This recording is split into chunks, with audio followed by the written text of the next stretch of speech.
Hello and welcome to Minerals, Rocks, and Fossil Talks. I'm your paleo teacher Jen and it's time for Fossil Friday. And we are looking at the giant horsetail known as Calamites. It was discovered by a number of scientists in the 19th century in Carboniferous age rocks across North America and Europe. It is extremely common in the Mason Creek Formation of Illinois. But Calamites can also be found in the Czech Republic, South Wales, Spain, New Brunswick, and China. Calamites lived in or adjacent to swampy wetlands, rivers, and estuaries alongside several genera of jellyfish. I know, it's hard to tell that that's a jellyfish. It just looks like mud, but I promise you there's a fossil there. It really is.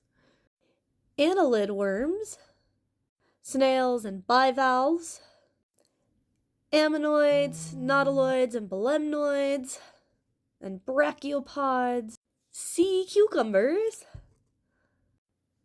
lobopods, crinoids, eurypterids, horseshoe crabs, various arachnids, arthroplura and its cousins, the other myriapods of the time, lampreys and hagfish, sharks like Bandringa, ray-fin fish like Platysomus, lobe-fin fishes like Megalichthys, and tetrapods like Jormungandr, who we talked about last week, so if you missed that Fossil Friday, go check him out. He's a cutie.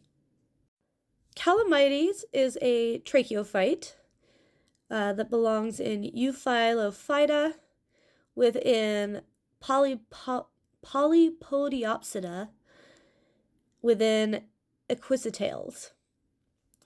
So, there you have it. Very closely related to ferns. Now, unlike modern horsetails, Calamites were the size of trees, reaching anywhere from 98 to 164 feet in height, or 30 to 50 meters. They resembled bamboo. They had segmented trunks with vertical ribbing, just like bamboo. The branch, cones, and leaves were formed in whorls. In fact, the leaves were needle-like, and there could be up to 25 in one whorl. And just like with other fossils, such as like footprints, different parts of different plants will have a different name, because sometimes it's the only part you find. The leaves are actually called annularia, so if you look up annularia, it isn't different than Calamites, it's just the leaves. Whereas Calamites more refers to like the trunk, because those were the parts they were finding. So hopefully that makes sense. They are the same plant. So these trunks were hollow inside like modern horsetails, which is why it was so easy for this plant to become fossilized. There were lots of places for sediment to get in and replace the organic material. These are sporophytes. They did reproduce through spores, as plants at the time did, but they also had massive rhizomes. That's these things here. Rhizomes or rootstocks would allow the plants to clone themselves. And these are the only plants from this time period that we know reproduced this way, that they would clone themselves, which is super cool.